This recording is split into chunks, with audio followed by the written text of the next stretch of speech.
बच्चों miscellaneous chapter 3 का question number 1 है, if A and B are symmetric matrices prove that A B minus B A is a skew symmetric matrix. तो ये बच्चों आपको proof करना है, तो कैसे सॉल्व होगा बच्चों, आइए देखते हैं। तो सबसे पहले यहाँ पर देखें बच्चों क्या दिया है कि if A and B are symmetric matrices, तो आपको यही लिख लेना है बच्चों कि सिंस करके, since A and B are symmetric matrices, तो देयरफॉर क्या होगा बच्चों इस केस में, तो ए का जो ट्रांसपोज होगा वो किसके इक्वल होगा, ए के इक्वल होगा, एंड बी का जो ट्रांसपोज होगा, क्योंकि बी भी सिमेट्रिक मैट्रिक्स है बच्चों, तो बी का ट्रांसपोज किसके इक्वल होगा, बी के इक्वल होगा, राइट। तो ए का ट्रांसपोज ए के इक्वल होगा और बी का ट्रांसपोज बी के इक्वल होगा, ठीक है। लेकिन हमें प्रूफ क्या करना बच्चों कि ए बी माइनस बी ए जो है वो स्क्यू सिमेट्रिक मैट्रिक्स है। तो क्या करेंगे बच्चों, तो अगर ये स्क्यू सिमेट्रिक मैट्रिक्स होगा बच्चों, तो इसका मतलब ये है कि ए बी माइनस बी ए का अगर आप ट्रांसपोज फाइंड आउट करें बच्चों, तो वो क्या आएगा, नेगेटिव ऑफ दिस मैट्रिक्स। तो नेगेटिव ऑफ दिस मैट्रिक्स मतलब माइनस में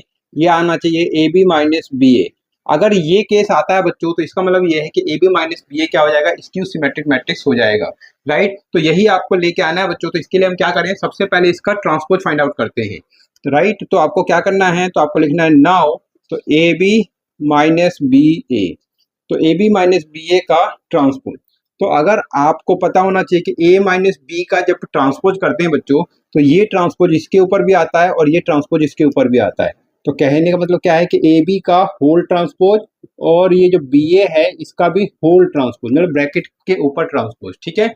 रीजन क्या है बच्चों, तो आपको यहाँ बता देना है कि ए माइनस बी का जो ट्रांसपोज होता है वो आपका क्या होता है, ए ट्रांसपोज माइनस का बी ट्रांसपोज होता है, राइट।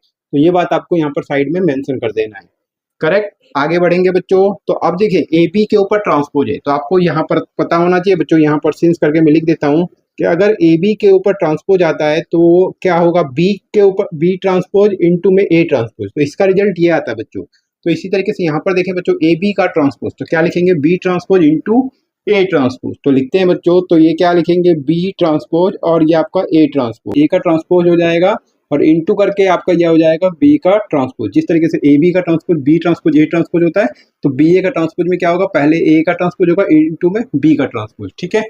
उम्मीद करता हूं बच्चों समझ में आ रहा होगा। आगे बढ़ेंगे। अब जरा देखें बी ट्रांसपोज और ए ट्रांसपोज, तो बी ट्रांसपोज यहाँ देखें तो ये बी के इक्वल दिख रहा है, क्योंकि ए और बी क्या है, सिमेट्रिक मैट्रिक्स है। तो बी ट्रांसपोज किसके इक्वल होगा, तो ये बी लिख दीजिए और ए ट्रांसपोज है आपका ए। यहाँ पर देखें बच्चों ए का ट्रांसपोज, तो ए ट्रांसपोज क्या होगा, तो ये आपका ए होगा, और बी ट्रांसपोज क्या होगा, तो ये देखें बी ट्रांसपोज बी होगा, ठीक है।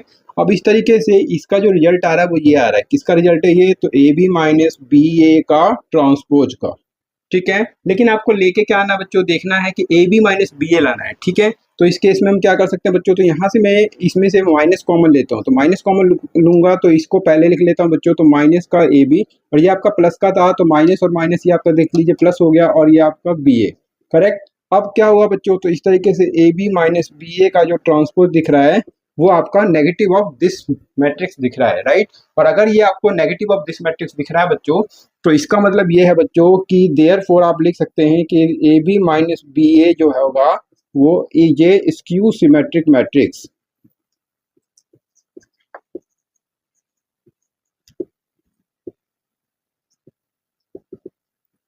Skew symmetric matrix. और इस तरीके से बच्चों ये क्या हो जाता है, हैंड्स प्रूव्ड हो जाता है, क्योंकि इसने कहा था प्रूव कीजिए और हमने इसको प्रूव कर दिया है बच्चों। तो उम्मीद करता हूँ बच्चों आसानी से समझ में आ गया होगा, कोई भी डाउट नहीं रहना चाहिए। और अगर कोई डाउट है तो कमेंट करके मुझे जरूर बताना बच्चों, और अगर समझ में आ गया तो वीडियो को लाइक करना है।